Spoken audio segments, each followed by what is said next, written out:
One of the components of the general deduction formula that sometimes present the biggest challenge is the one about in the production of income.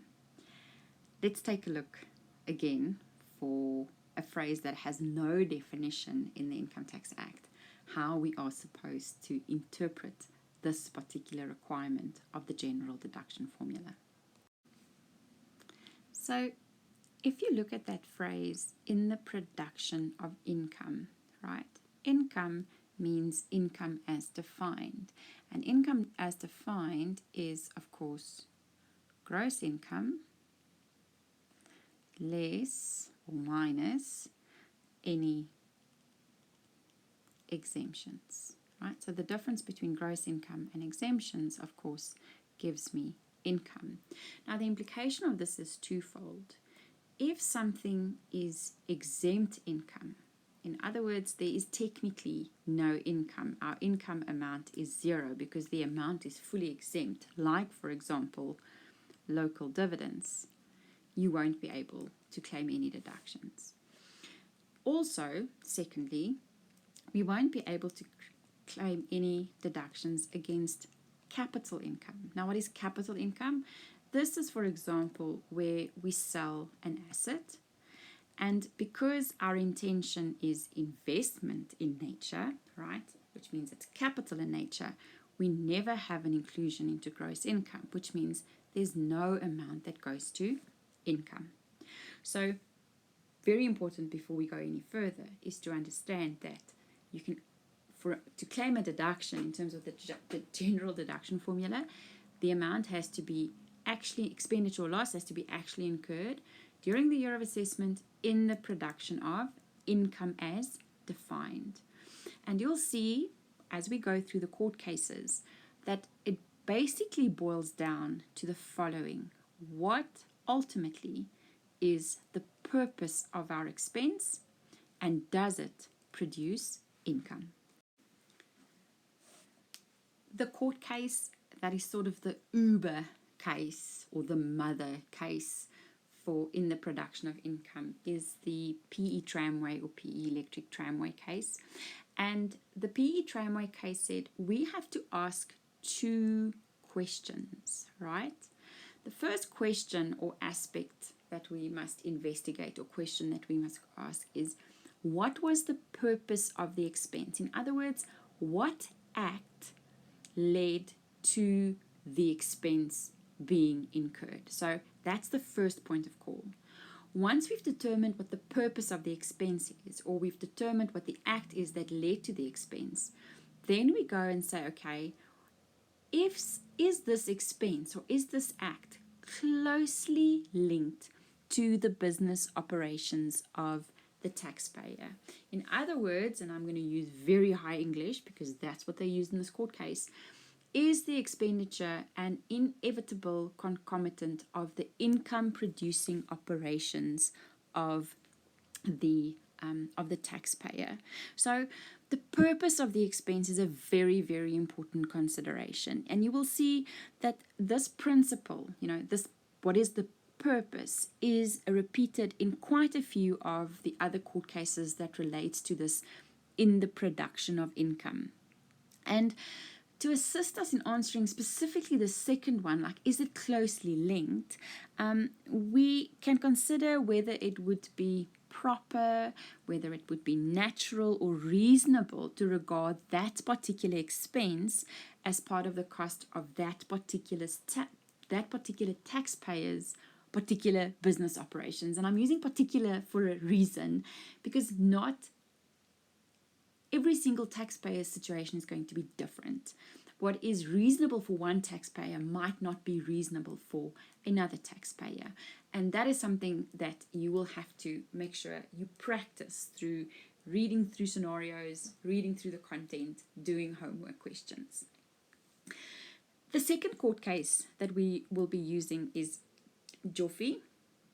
And Joffe, the principle was that you have to be able to show that in the case of negligence, specifically Joffe, of course, we also looked at when we looked at expenditure and losses, but Joffe here looks at in the production of income if the act that led to the expense was negligence.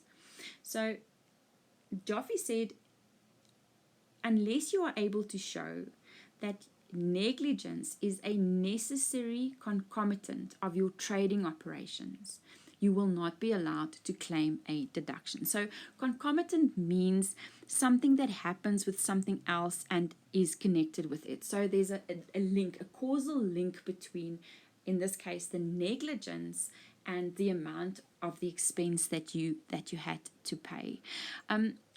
Just be careful. We look at Joffe and our first instinct is to go, okay, that means that negligence, you know, if I have to pay damages, for example, because I was negligent, it will never be deductible. That is not the case. What you need to ask is, can the taxpayer prove, remember in terms of Section 102 of the Tax Administration Act, burden of proof, can the taxpayer prove that negligence is a necessary concomitant of your trading operations? Like, you know, is negligence a risk that is associated with your particular or your taxpayer's particular business? Right. Third court case, sub-nigel. Now, of course, we've already looked at sub-nigel when we looked at the year of assessment. So if we look at sub-nigel from in the production of income perspective, to be deductible, it is not necessary that expenditure produce income in the year that it was incurred, right? So, you know, it's not a matter of, you know, if I incur expenditure this year, if I buy trading stock this year, I have to sell it this year to generate income. That is not at all. And that's what sub-nigel confirmed for us. Expenditure has to be incurred for the purpose of earning income. And the fact that income might not yet be produced in the year of assessment does not mean that the expenditure is not deductible. So you don't have to, if you incur an expense, think about farmers, for example, you know, if they plant trees, pecan trees this year, they will only be able to sell those pecan in 10 years' time. Does that mean that they haven't produced or haven't incurred expenditure in the production of income? Not at all. There is the hope of income, you know, so in future they're going to generate income. It doesn't have to be income produced in the same year of assessment. The BPSA case just again confirmed what PE Tramway told us, that if you want to determine, the first thing you need to do if you want to determine whether an amount is deductible is look at the purpose. Right. So in this case, the issue was whether interest incurred was tax deductible, and the issue was with the fact that the income that was produced was exempt income. So exempt dividend income. So remember, local dividends, they go into gross income by virtue of paragraph K. And then in terms of section 10(1)K, they are fully exempt. So there wasn't any income. And the court said, based on BPSA's particular scenario, but go and look at what the purpose of this particular interest expense was. And in BPSA's case, they could show that the interest paid was on the loan was incurred, an expense incurred to produce income and not exempt local dividends, and therefore it was allowed as a deduction. So remember, basically what it boils down to, if you think about PE Tramway and you look at BPSA, is that one of the most important considerations is what is the purpose of the expense. Nemujim, this court case looks at what do we do if we have an expense but it has a dual purpose. In other words, it has been incurred for trade purposes but also for non-trade purposes, or it has been incurred to produce income, but a portion of the expense has also been used to produce exempt income. So, you know, for example, you have your home, right? You're a hairdresser, and then a part of your house you use as your, I don't know if you can see that as hair, but you use that as a hairdressing salon, and you pay your water and electricity of R1,000. Now that R1,000 relates to your entire house.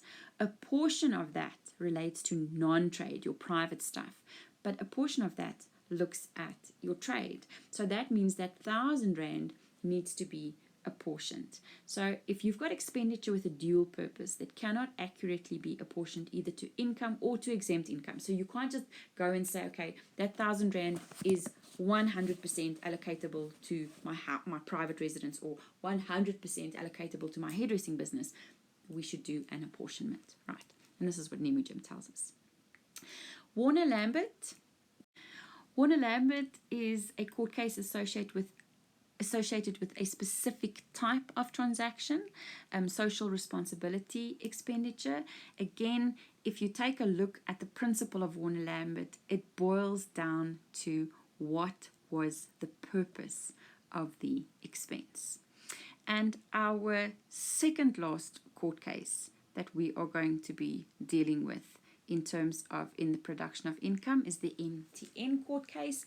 And this one links back to your Nemujim case, because income is gross income less exempt income, and the portion of any expenditure that relates to exempt income is going to be disallowed, and you will need to do an apportionment, and that apportionment needs to be based on a reasonable apportionment method.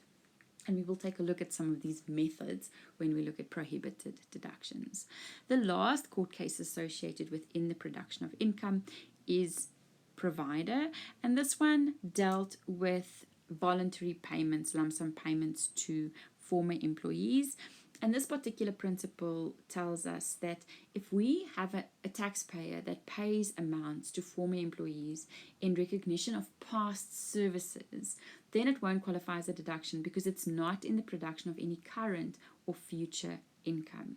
However, if you do make payments to former employees, so let's say, for example, you retire and your employer gives you a bonus on retirement. Technically, because you're retiring, you're not going to be producing any more income for your employer, so the amount is not deductible, but because it's not in the production of income. But if that expenditure is incurred to induce all employees to enter and remain in the service of the taxpayer, then it could qualify as a deduction, because again, the purpose is to produce current or future income. So if I know that you got a bonus when you retired, then I'm going to stick it out with this employer and wait until I retire to get my bonus. And in the process, you will be producing income.